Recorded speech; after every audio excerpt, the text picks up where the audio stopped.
បាទសូមគោរពជំរាបសួរពុទ្ធមាមគ្គជនគ្រប់រូបនៅទីនេះខ្ញុំនាំយករឿងរ៉ាវថ្មីមួយទៀតគឺរឿងព្រះបាទកុសរាជហើយនិងព្រះនាងពភាវតីដែលជាប្រវត្តិស្នេហា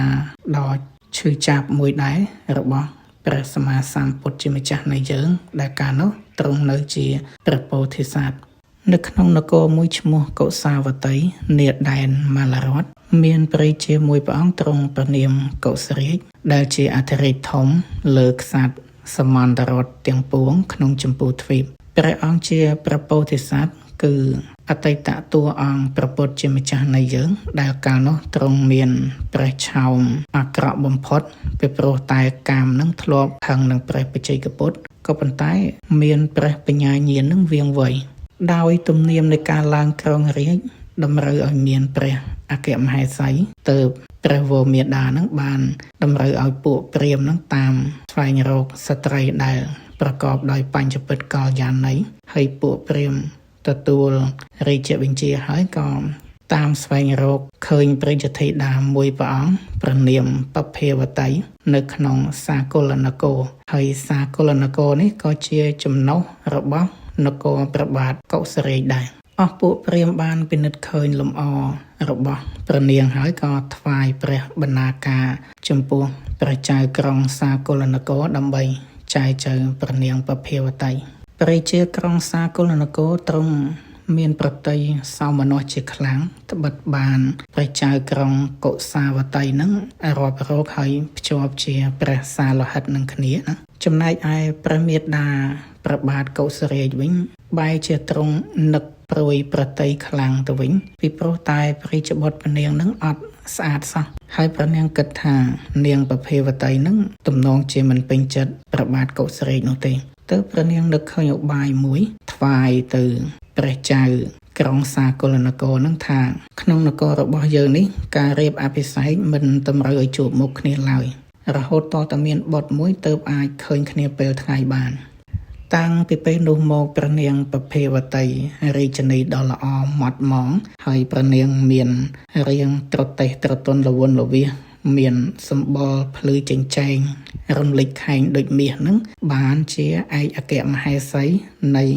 ព្រះចៅកុសរាជក្លាយជាស្ត្រីធំផ្ដាច់លើស្ត្រីទាំងពួងក៏ប៉ុន្តែមិនយូរប៉ុន្មានរឿងរ៉ាវដែលព្រះបាទកុសរាជទ្រង់មានព្រះឆោមអាក្រក់ក្រៃបំផុតហ្នឹងបានបែកការដល់ព្រះនាងពភាវតីក្រោយពីដឹងច្បាស់ថាព្រះស្វាមី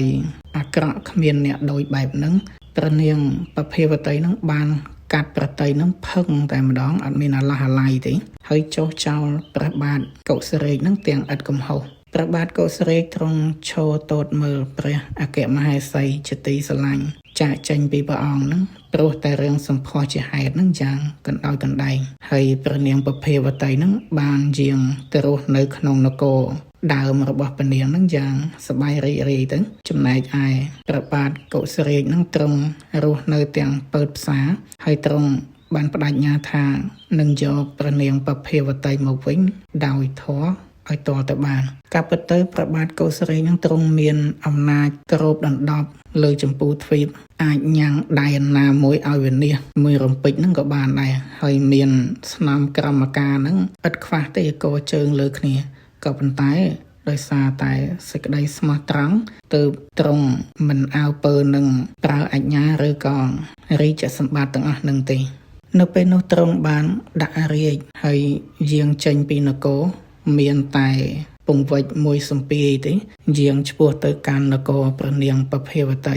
ដល់ក្រុងសាកលនគរហើយទ្រង់បានចូលទៅសុំស្នាក់អាស្រ័យនឹងជាដូនម្នាក់ដែលរស់នៅក្បែរព្រះបរមរាជវាំងនោះដែរលុះដល់រាត្រីកាលមកដល់ទ្រង់បានយកពិននឹងមកដេញ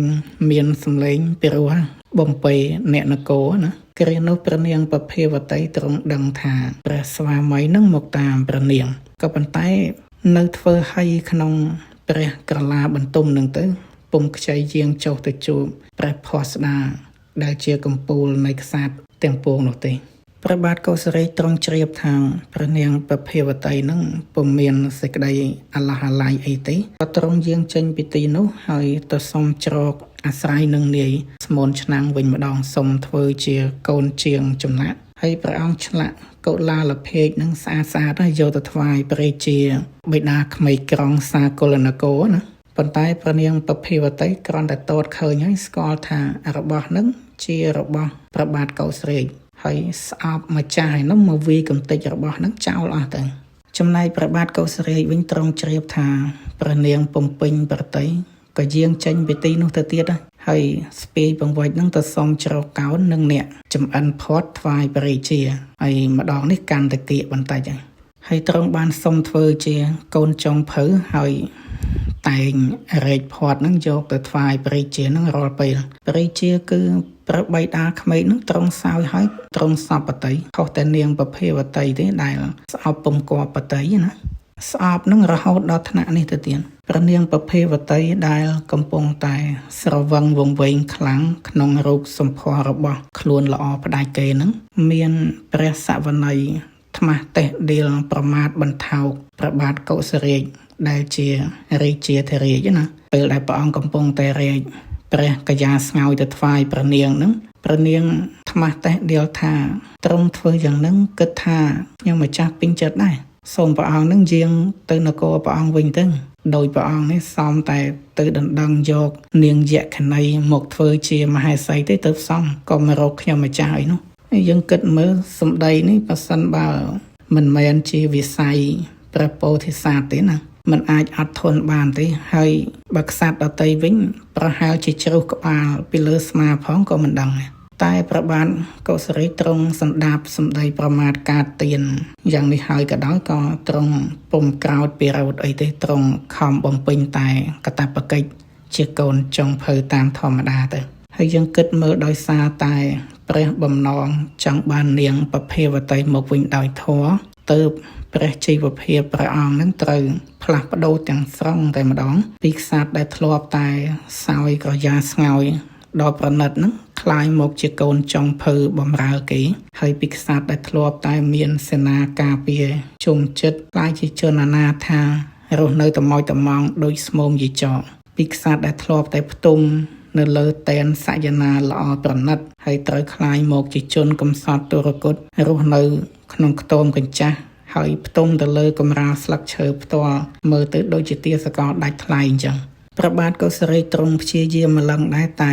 ព្រះនាងពភាវតីនឹងទុកជាតូចមើលមិនឃើញណាព្រោះតែសម្ផស្សនឹងជាហេតុតែអ្វីវាមិនលំបាកជារហូតនោះទេដោយមានអន្តរាគមអំពីព្រះអិនដោយព្រះអិនតូចឃើញថាព្រះបាទកៅសរាជនេះព្យាយាមយកចិត្តនាងពភាវតីនឹងរយៈពេល7ខែទៅហើយអត់ទទួលបានលទ្ធផលអីសោះទើបព្រះអិននឹងបានក្លែងសារថ្វាយទៅព្រះរាជានគរផ្សេងទៀតចំនួន7នគរឲ្យមកចូលដណ្ដឹងព្រះនាងពភាវតីណាហើយព្រះចៅសាកលនគរនេះអត់មានដឹងរឿងអីទេនៅពេលដែលស្ដេចទាំង7នគរនឹងយាងមកដល់ក៏កើតទាស់ទែងគ្នាតែម្ដងហើយព្រះចៅសាកលនគរទ្រង់ត្រាស់ថាការពិតទៅរឿងនេះគឺមកពីនាងពភាវតីចុះចោលព្រះបាទកៅសរាជដែលជាកំពូលក្សត្រក្នុងចម្ពោះទ្វីបនឹងឯងហើយស្នាមជើងដែលទៅរាជាពិស័យនឹងមិនទាន់ទាំងរលប់បាតផងឥឡូវនាំយកសេចក្តីស្លាប់មកដាក់លើក្បាលទៀតហើយទ្រង់ត្រាស់ថាបើអញ្ចឹងមានតែពុះនាងពភាវតីនឹងឲ្យទៅខ្សាត់ទាំងនោះទេដើម្បីបញ្ជាសង្គ្រាមបាននៅពេលនោះព្រះនាងពភាវតីចាប់ភ័យហើយរូបស្អាតនឹងអត់មានជួយអីកើតណាហើយនាំទោសមកឲ្យជីវិតទៀតព្រះមេដាព្រះនាងពភាវតីនឹងបានពោលថាប្រសិនបើព្រះបាទកៅសរាជនៅទីនេះវិញសត្វទាំងនេះមិនហ៊ានមកបំពេញបែបហ្នឹងទេព្រះនាងពភាវតីបានក្រាបទូលព្រះមេដាថាការពិតទៅព្រះបាទកៅសរាជគង់នៅក្នុងនគរយើងអស់7ខែទៅហើយព្រះមេដានឹងគិតថានាងពភាវតីនឹងរវើរវាយហើយលុះសន្តាប់នាងរៀបរាប់ដំណើរដើមតងទៅក៏ដឹងការពិតហើយទទួលថ្វាយព្រះចៅសាកលនគរព្រះចៅសាកលទ្រង់ជ្រាបហើយភ័យតកមាតែម្ដងហើយបានយាងទៅថ្វាយបង្គំសូមខមាទោសដោយសារអត់ដឹងណាហើយនៅពេលដែលទ្រង់សូមខមាទោសព្រះបាទកៅសរាជហើយយាងត្រឡប់មកវិញគឺគម្រាមនាងពភាវតីតែម្ដងថាថ្ងៃនេះបើហងឯងអត់ទៅថ្វាយបង្គំព្រះបាទកៅសរាជទេក្បាលហងឯងនឹងធ្លាក់ដល់ដីហើយចំណែកឯព្រះបាទកៅសរាជវិញទ្រង់ជ្រាបថាថ្ងៃនេះ នាងប្រភេវតីនឹងនឹងមកសុំខមាទោសយើងដូច្នេះយើងនឹងកាច់បំបាក់មាននេះរបស់នាងហើយទ្រង់បានកោទីជុំវិញចំអិនផាត់នឹងឲ្យវល់បែកម៉ាំតែម្ដងហើយគ្រានោះនាងប្រភេវតីនឹងបាននាំព្រះអនុជ7នាក់ទៀតដែលសុទ្ធតែជាស្រីណាទៅថ្វាយបង្គំព្រះពោធិសត្វលុយកាត់ភក់ច្រមនឹងទៅតែម្ដងហើយព្រះបាទកៅសរីទ្រង់អនុគ្រោះហើយក៏ផ្ដើមទ្រង់គ្រឿងរាយទៅបានយាងគង់លើដំរីមង្គលហើយយាងទៅរកសត្វទាំង7នគរនោះប្រកាសថាអ្នកណាចង់បាននាងប្រភាវតីឥឡូវយើងកុសរាជនេះមកដល់ហើយគ្រាន់តែលឺប៉ុណ្ណឹងហើយសត្វទាំងអស់ហ្នឹងក៏នាំគ្នារត់ប្រផាត់ប្រផែងខ្ចាត់ខ្ចាយហើយព្រះបាទកុសរាជហ្នឹងបានបញ្ជាឲ្យគេតាមចាប់សត្វទាំងអស់នឹងចាប់បានទាំងអស់ហើយទ្រង់អត់មានធ្វើទុកធ្វើទោសអីទេមិនតែប៉ុណ្ណោះទ្រង់បានប្រទានអភិសេកជាមួយនឹងព្រះអនុជរបស់ព្រះនាងប្រភាវតីដែលមាន7អង្គដែរវេលានោះព្រះអិនបានយាងមកហើយថ្វាយកែវមណីមួយដួងចំពោះព្រះបាទកុសរាជហើយដោយអានុភាពនៃកែវមណីនេះរូបសម្ផស្សរបស់ព្រះអង្គនឹងបានคล้ายជាព្រះឆោមនឹងស្អាតសង្ហាសមល្មមប្រហាក់ប្រហែលនឹងព្រះនាងប្រភាវតីដែរហើយត្រង់ទាំងទ្វេនោះក៏បានប្រថាប់ព្រមព្រៀងគ្នាញ៉ាំងដែនដីព្រះនគរនឹងឲ្យសម្បូររុងរឿងជាដរាបរៀងទៅ